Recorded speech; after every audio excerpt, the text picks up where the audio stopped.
tercera ponencia de esta mañana. Llega también desde Brasil. La autora es Patricia Elena Fray, de UniOeste, y el título que propone para su aportación es Nombre y Cultura. Estudio socionomástico sobre la selección del segundo nombre. Oi, bom dia. Estão conseguindo me ouvir? Sí, perfectamente, gracias. Eu não sei espanhol, então eu vou tentar falar em português mesmo. E eu espero que vocês consigam compreender. Vocês conseguem entender? Sim? Sí, adelante, Patricia. Então, Procura solamente hablar un poquito despacio y te entenderemos sin problema. ok, falarei mais devagar, até porque eu estou um pouco nervosa. Fico muito feliz de estar participando dessa jornada. Fico muito grata e feliz de conhecer a professora Yolanda. Ela foi uma professora que foi muito pertinente nos meus estudos, né? Eu utilizei bastante ela e tanto também a Selena Segura para fazer a minha apresentação. Tudo certo? Estou falando muito rápido.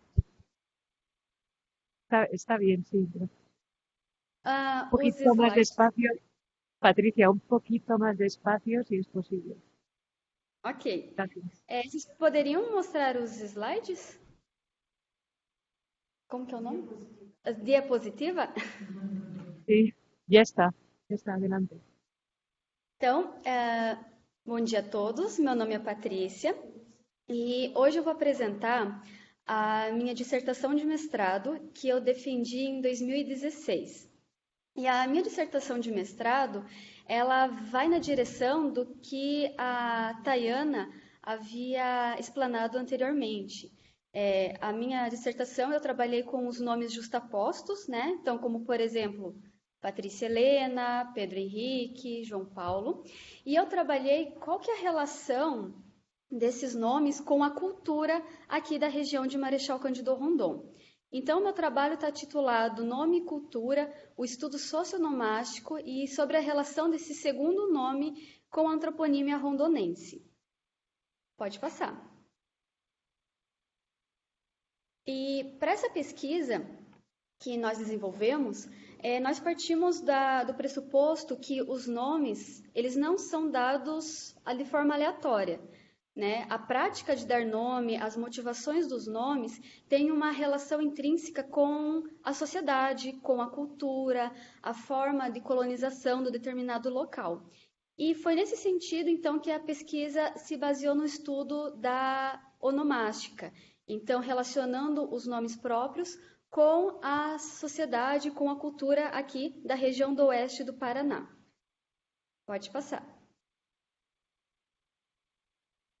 Então, os objetivos da minha pesquisa foram compreender quais são as motivações que os pais tiveram ao atribuir um nome a um filho, né? Então, no caso, foi escolhido o segundo nome, né? Porque senão ficaria muito grande a pesquisa. Então, o porquê dessa escolha desse determinado nome, tentar elencar um eixo cronológico das possíveis modificações dessas práticas de atribuição, desde o período de colonização aqui do nosso município até atualmente, e investigar quais são as possíveis influências da sociedade e da cultura nesse processo de nomeação. Né? Se nós dissemos que não é uma forma aleatória, então como que isso aconteceu aqui na nossa cidade? Pode passar. Então, inicialmente, esse é o nosso município. Ele se chama Marechal Cândido Rondon. Ele dá uns 40 quilômetros da cidade de Toledo, onde a Tayana desenvolveu sua pesquisa. Então, é uma região no sul do Brasil e é uma cidade que foi colonizada há pouco tempo. Né? A nossa cidade ela foi colonizada predominantemente no início por colonizadores italianos e alemães, né? Dentro do período de 1940 a 1950. Pode passar. Então, esse estudo, a gente ancorou a parte teórica na socionomástica, justamente por atribuir o nome não como apenas um signo linguístico, mas sim a sua relação com um processo cultural que acontece na cidade, porque o que nós vemos muito aqui na nossa região é que alguns nomes o pessoal fala, nossa, mas isso é um nome de velho, esse nome não vai atribuir à pessoa porque é um nome muito diferente. Então, se é um nome considerado velho ou se é um nome considerado diferente, deve ter um porquê disso tudo. Pode passar. E aí, dentro desse estudo sobre a socionomástica, nós viemos pesquisar como que a sociedade se comportou dentro desse período de colonização até os dias atuais. Então, estudando um pouco sobre a colonização de Marechal Cândido Rondon, nós percebemos, por exemplo, que a nossa sociedade de 1950 não é a mesma de 2010, certo? Ou de 2000. Nós tivemos, no início, a Igreja Católica muito fortemente demarcada no processo de colonização da nossa região. E a partir de 1980, devido à globalização, às questões midiáticas, a sociedade foi diferenciando, né? Nós tivemos outras culturas na cidade, que até então se dizia germânicas ou italianas. Então, todas essas mudanças, esse descentramento que a gente fala da identidade cultural, que aconteceu na comunidade de Marechal Cândido Rondon, aconteceu também na norma antroponímica da cidade. E o que a gente percebeu é que a sociedade mudou, a cultura foi mudando e a prática de dar nomes ou as motivações que são atribuídas aos filhos foram mudando também. Então, foi um conjunto. Pode passar. E aí, nessa metodologia de trabalho, justamente porque nós pensamos na questão da análise documental que talvez ficaria algumas lacunas a serem respondidas. E por isso nós fizemos a metodologia na parte quantitativa com entrevistas. Então, eu entrevistei os pais que atribuíram nomes aos filhos e as próprias pessoas portadoras desses nomes justapostos. E como o objetivo da pesquisa era avaliar qual que é a diferença dessa prática de nomeação dentro do período de tempo da colonização até os dias de hoje, então a gente foi entrevistando pessoas que nasceram em 1930, 1940, pessoas em 1950, 60, 70 e assim sucessivamente, até entrevistar os pais das crianças que nasceram em 2000 e 2010. Tá? E aí, a nossa delimitação dessas pessoas que nós entrevistamos foi através do nome justaposto, né, de ter esses dois nomes, e em femininos e masculinos. Então, para se tornar algo, né, estatisticamente certo, nós elencamos 250 nomes justapostos, 17 nomes femininos e masculinos para cada década. Né? Então, ali, a década de 30 e 40, elas estão juntas justamente porque muitos já faleceram. Então, a gente não conseguiu, né, pesquisar uma certa quantidade para cada uma dessas décadas. E assim a gente foi fazendo em todas as décadas, então. Pode passar. Isso, obrigada. E aí, então, para a gente conseguir, então, esse corpus, nós utilizamos a tal da entrevista semi-estruturada. Por quê? Justamente porque nós gostaríamos de saber exatamente as motivações que levaram à atribuição desses nomes. Então, conversar com a mãe que deu o nome ou com o próprio portador do nome foi fundamental para que a gente soubesse realmente que o nome Maria, por exemplo, talvez não fosse ter dado por ser religioso, e sim porque era um nome que talvez a mãe simplesmente tivesse gostado. Né?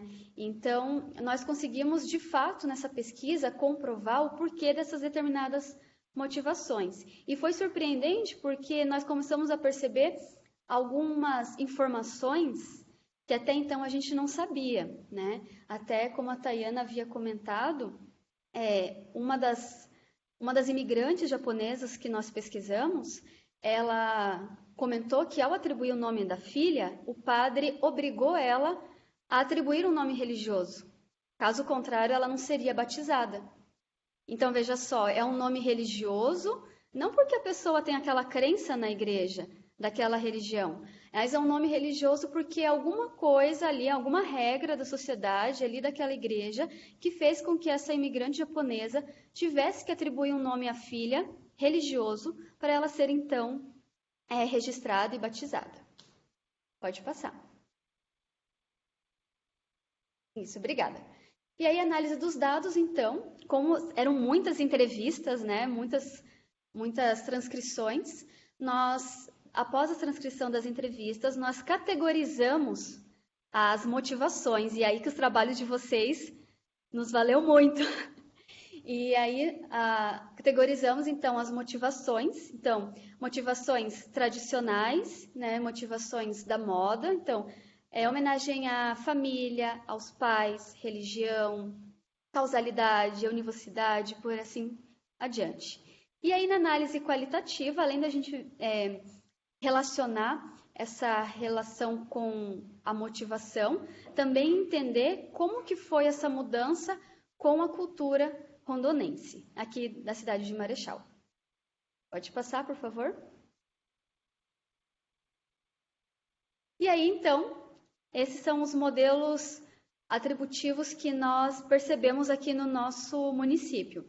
Então, os modelos de atribuição tradicional, aqueles que são os religiosos, então, tanto por atribuir o nome a um santo, por devoção, ou calendário litúrgico, ou homenagem a padrinhos e madrinhas, né? Homenagens à família, então, por exemplo, aos pais, aos avós, tios e primos, e modelos de atribuição da moda, então, que seria a mídia, um nome atribuído devido à estética, ou ter uma ortografia diferenciada, ou porque a pessoa propriamente achou apenas bonito este nome.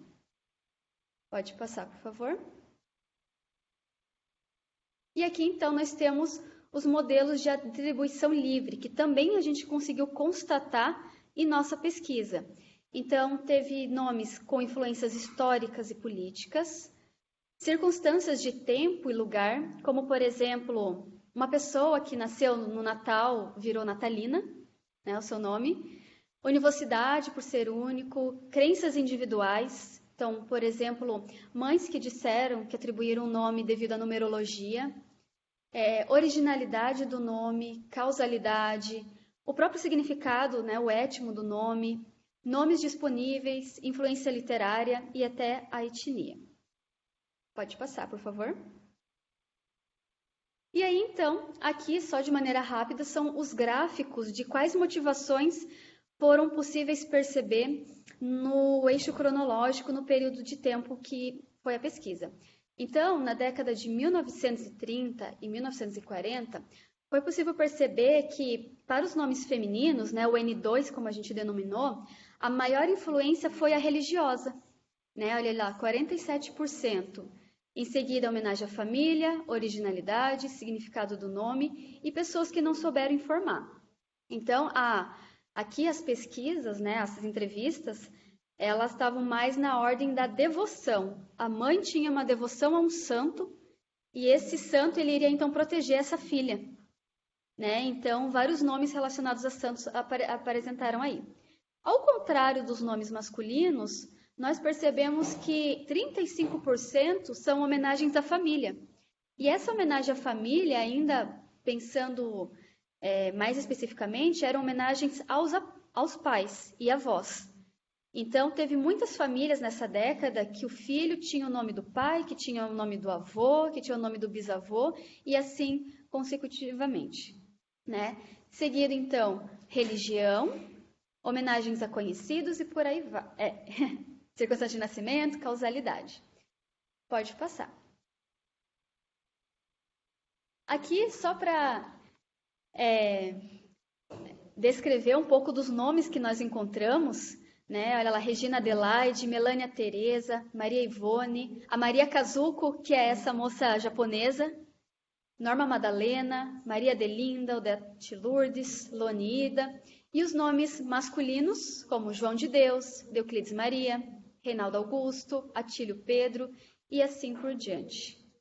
Pode passar.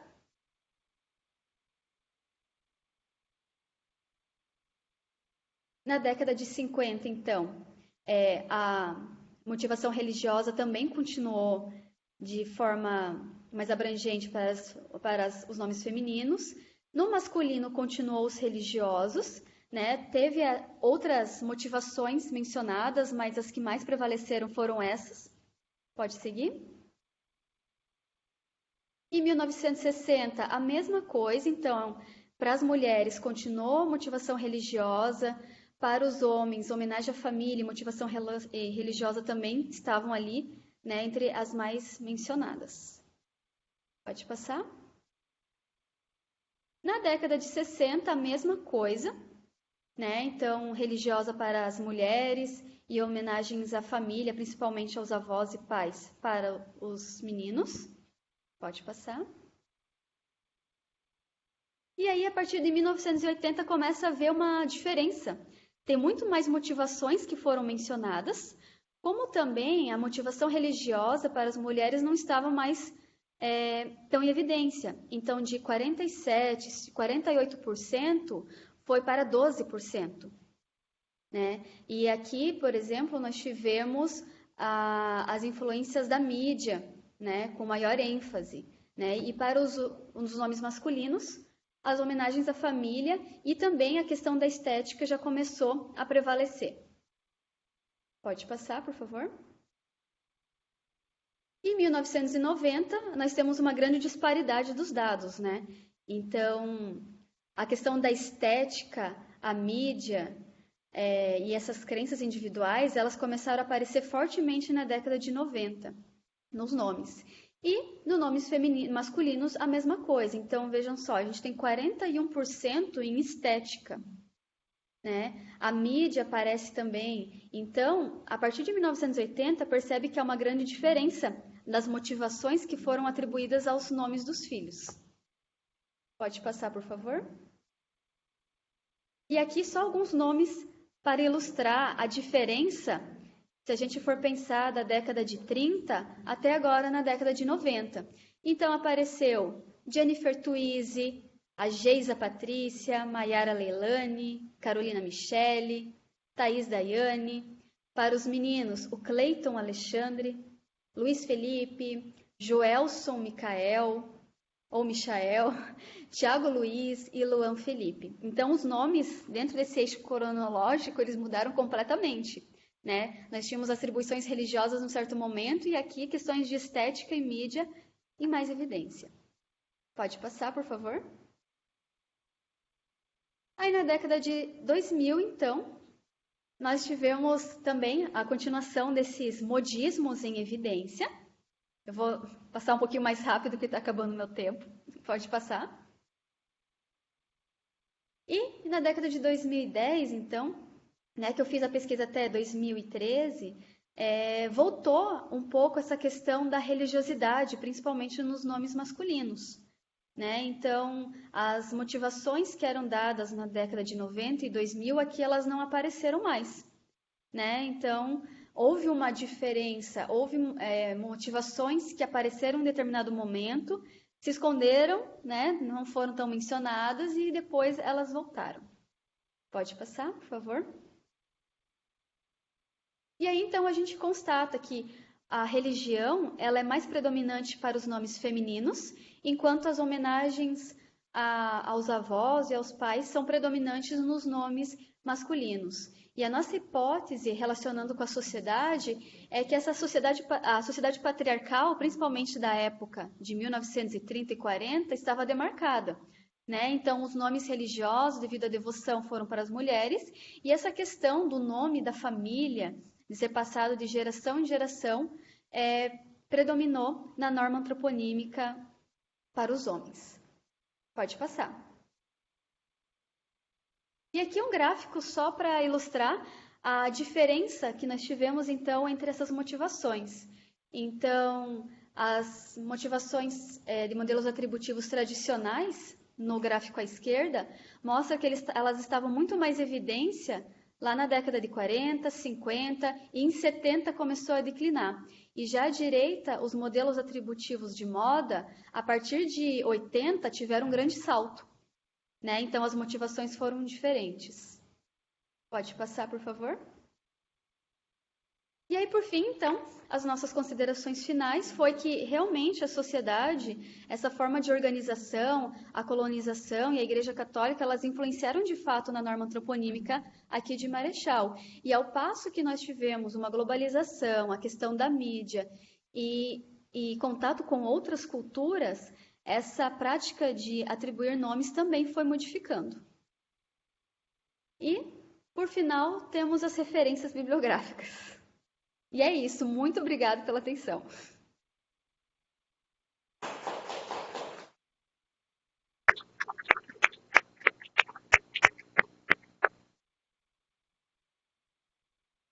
Muy bien, gracias a Patricia Fray también por su interesante ponencia y por ajustarse tan perfectamente a los tiempos.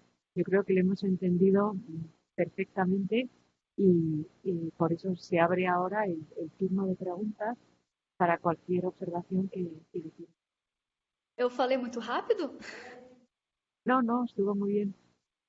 Ai, que bom, fico feliz.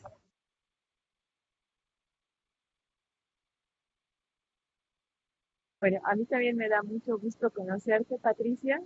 Leí tu trabajo, pero no nos conocíamos. Y me gustó mucho.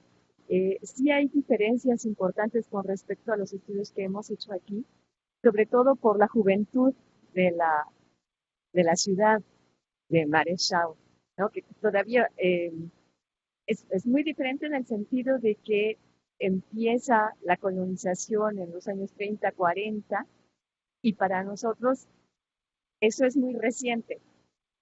Y lo que es muy curioso es que los datos coinciden bastante. En esos años la tradición religiosa familiar es fuerte y a partir de los 80 es el modelo de la moda. Y eso sí coincide con la evolución de los nombres aquí en México. Muchas felicidades y gracias por presentarnos su trabajo. No sé si alguien más quisiera hacer algún comentario. Tem perguntas? No hay más preguntas. Entonces, si les parece, terminamos la sesión. Creo que es la primera vez en mi vida que he cumplido exactamente con los tiempos. Así que gracias de verdad, porque esto no es mérito mío, sino de los participantes que han sido respetuosos con los tiempos. Muchas gracias. Muchas gracias.